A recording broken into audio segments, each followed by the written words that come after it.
जब कोई chief justice बार बार कहता है कि भाई तुमने जवाब ही नहीं दिया, तुम जवाब तो दो, तब ये जवाब देते हैं और ऑब्जेक्शन उठाते हैं। और जब ऑब्जेक्शन के बाद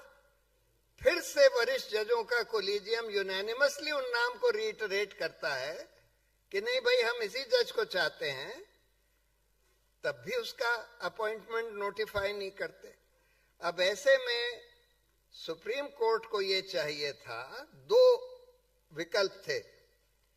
या तो वो ये कहते कि भाई लॉ मिनिस्टर या प्रधानमंत्री जिन्होंने भी ये फाइल रोकी हुई है, जो जवाब नहीं दे रहे, उनके ऊपर हम कंटेम्प्ट का मुकदमा चलाएंगे, उनको कंटेम्प्ट ऑफ कोर्ट के लिए कोर्ट में बुलाएंगे।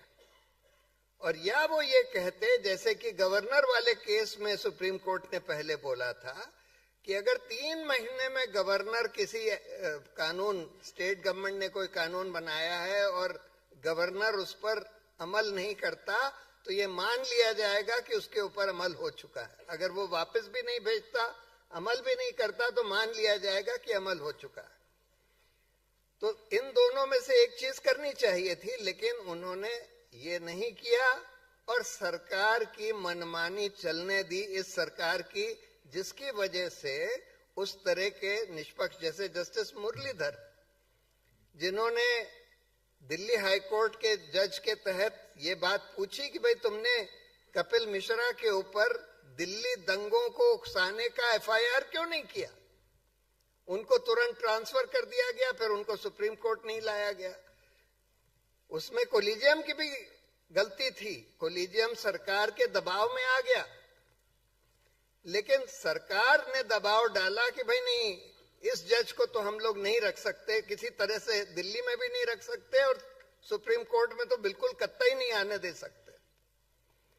तो एक ये तरीका सरकार, इस मौजूदा सरकार ने अख्तियार किया है। लेकिन सबसे खतरनाक तरीका ये है कि ये सारी agencies, IB, police, CBI, ED, सबको कहते हैं, इनकम टैक्स, कि तुम सारे उन जजों के ऊपर डोजियर बनाओ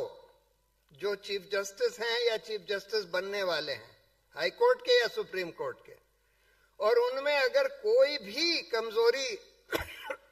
पकड़ी गई कि इन्होंने कभी कोई गलत काम किया है, तो उसका इस्तेमाल करके उन जजों को ब्लैकमेल किया जाता है। तो ये सब तरीके अख्तियार करके, हथकंडे अख्तियार करके इन्होंने न्यायपालिका की स्वतंत्रता को बहुत कमजोर कर दिया है।